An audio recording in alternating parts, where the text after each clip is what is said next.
Every week, the Payne family cuts straight to the real financial story. The one question, Bob, everyone's asking is, are we in an artificial intelligence bubble? You've been through boom and bust.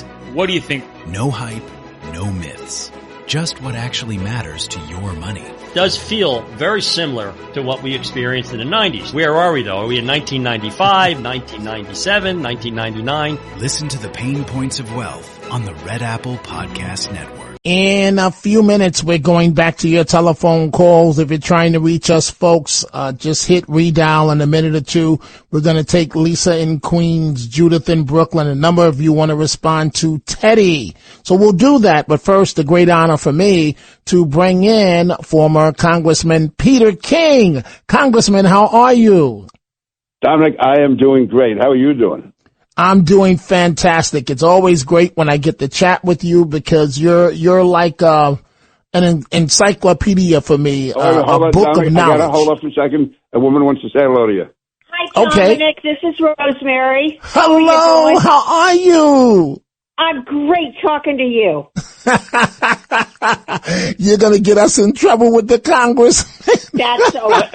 That's enough for that going on. What a delight to hear from your wife. Congressman, you know I love you, but you know your wife. I mean, no offense, Congressman. You know that she's kind of the better half. I mean, she's just so pleasant and so nice every time I see her. So basically you're saying she married down. And I married up. Okay, I'll go with that.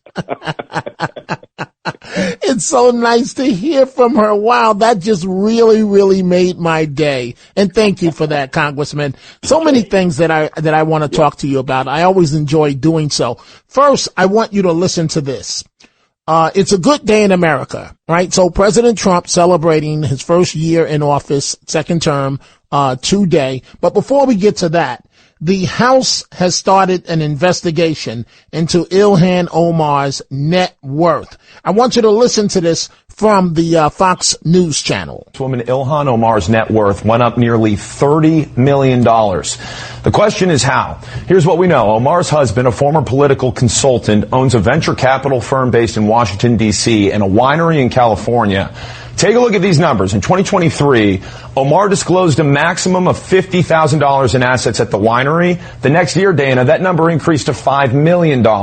Meanwhile, her husband's company, Rose Lake Capital, reported a maximum of $1,000 in assets in 2023. The next year, it was $25 million.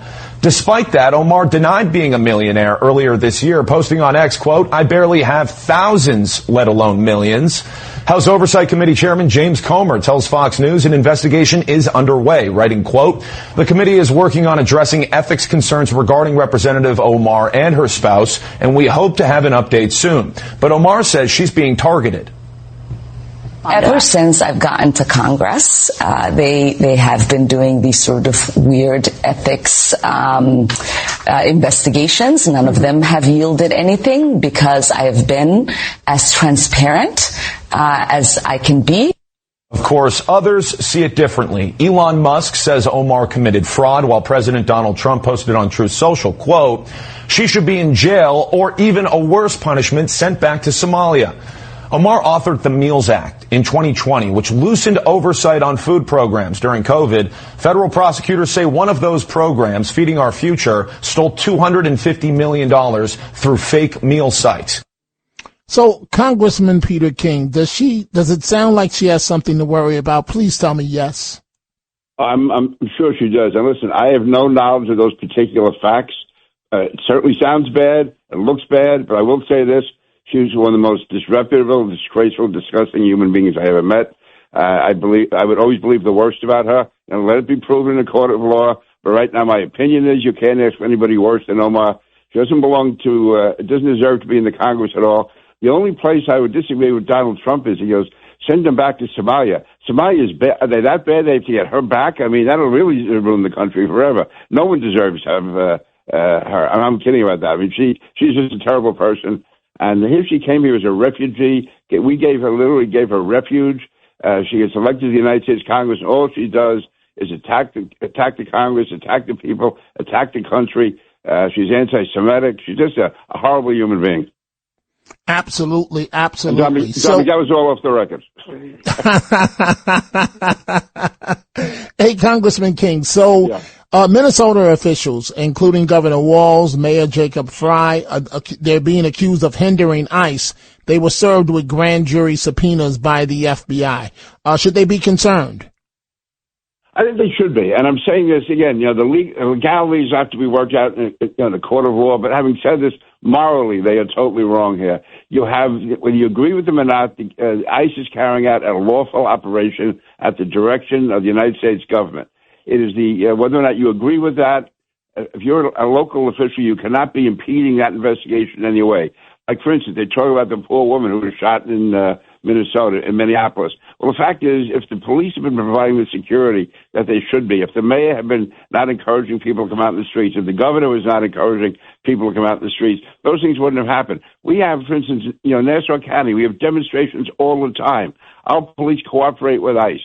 And the fact is, the demonstrations are kept under control, and ICE does its job, the police do their job. But if you're encouraging that type, to me, whether legally it adds up to insurrection, to me, morally it's insurrection. It's going against your own government, and it's putting innocent people at risk. So they should be very worried, because if I were in their position, I would not want to have the grand jury going through everything I've said, which to me could directly be leading to violence. We have freedom of speech, we have freedom of assembly. You don't have the right to shout fire in a crowded theater, and you don't have the right to impede lawful investigations, to stand in the way of federal law enforcement. The last people who did that were the Southern governors during the 1950s, George Wallace, Orville Forbes, and they were the ones who were resisting federal law enforcement. All the liberals thought how horrible it was. But now somehow it's considered patriotic when the mayor of Minneapolis and the governor of Minnesota tries to stand in the way. And then at the end they tell you how terrible it is. It's an invasion. They're occupying us. Get out there in the street, but don't do anything wrong. Well, what do you think is going to happen when you flood the streets with people? And in many cases, the police are giving them basically stand-down orders. So, Congressman King, the situation at the church in St. Paul, Don Lemon, Clown and company, those folks have got some serious legal problems, correct?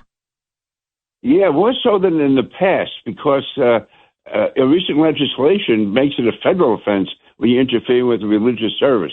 Now, again, I don't have all the details of that law, but I do know that was one of the key provisions in the law, which was to provide basically not sanctuary city for criminals, but to provide sanctuary in churches. People have the right to observe and to pray and to worship the God of their choice, and not to have it violently interrupted for political reasons. So I think that the federal government has a real role to play there.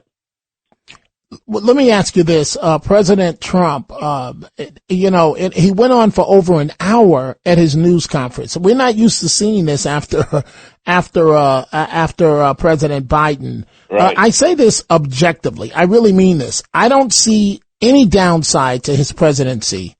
Certainly not term number 2. The man is on fire in terms of his accomplishments in delivering for the American people. How would you assess year 1? I would say it's at least a B+. I do have some problems with the whole Greenland issue. We'll leave that aside. As far as the economy, I think he's doing a terrific job. I mean, the fact is that you see the price of gas. You see, not all food prices, many are. Overall, the stock market is doing well.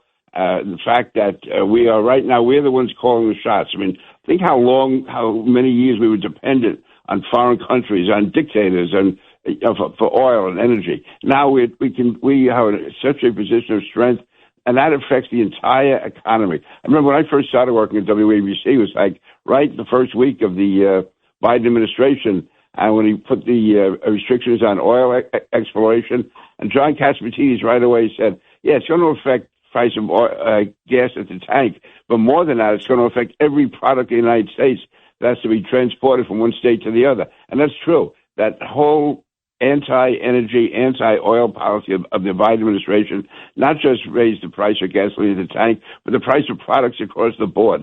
So that's all coming down. It's going in the right direction. As far as what happened in Iran, that was almost like something in a science fiction movie over the years. We're going to bomb Iran. We're going to take out their nuclear facilities. If we did, it was going to start World War III the next day. Well, the fact is, it was done in a matter of hours. And it was done so effectively, and there was not been one repercussion against the United States. The same with Venezuela. To have the president and his wife extricated from Venezuela without one American losing their life, and with a minimum of civilian casualties on the ground in Venezuela. So it shows that it's effective use of American power. And so I think the president has certainly turned us around from where we were going with Joe Biden. I close this way, Congressman King. Mamdani goes on The View today. Oh, and you should have just seen these women. They were just like falling all over themselves for Mamdani. And he was eating up every second. So he went on to say he wants to see ICE abolished. And then the same tired, false campaign rhetoric that he ran on, he repeated on The View. And they just ate up every word. How would you assess the job that Mamdani's doing thus far? I think for the people of New York, it's terrible. For the people of America, it's terrible. To the extent they're listening to him. In his mind, though, and for what he wants to do, he's being very effective. He wants to basically bring about a socialist government. He wants to weaken our law enforcement. He wants to weaken the federal government as far as enforcing laws. So from his narrow perspective, he's doing an excellent job for his perverted cause, for the American people and for the Constitution, and for our future, he's doing a horrible job. And for the people of New York, and as someone who was born and raised and educated in New York City, I lived there for the first 24 years of my life. It's absolutely shameful. Actually, 24 years I was in the city, and I identify with it. As I say, I was born in Manhattan, raised in Queens, went to school in Brooklyn.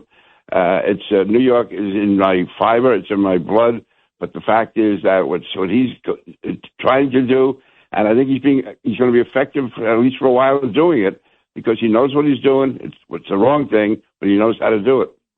Right, and that is destroy New York. Congressman King, always a great plus of my week to chat with you. I look forward to it every week. Thank you so much for joining us. And that's it. Leave my wife alone. I can't believe it, Dominic. I can't believe it. You know I love you, Congressman King. Thank you very much. Look forward to chatting again soon. Thank you, sir.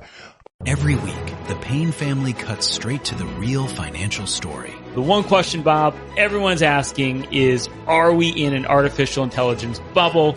You've been through boom and bust. What do you think? No hype, no myths. Just what actually matters to your money. Does feel very similar to what we experienced in the 90s. Where are we, though? Are we in 1995, 1997, 1999? Listen to the Pain Points of Wealth on the Red Apple Podcast Network.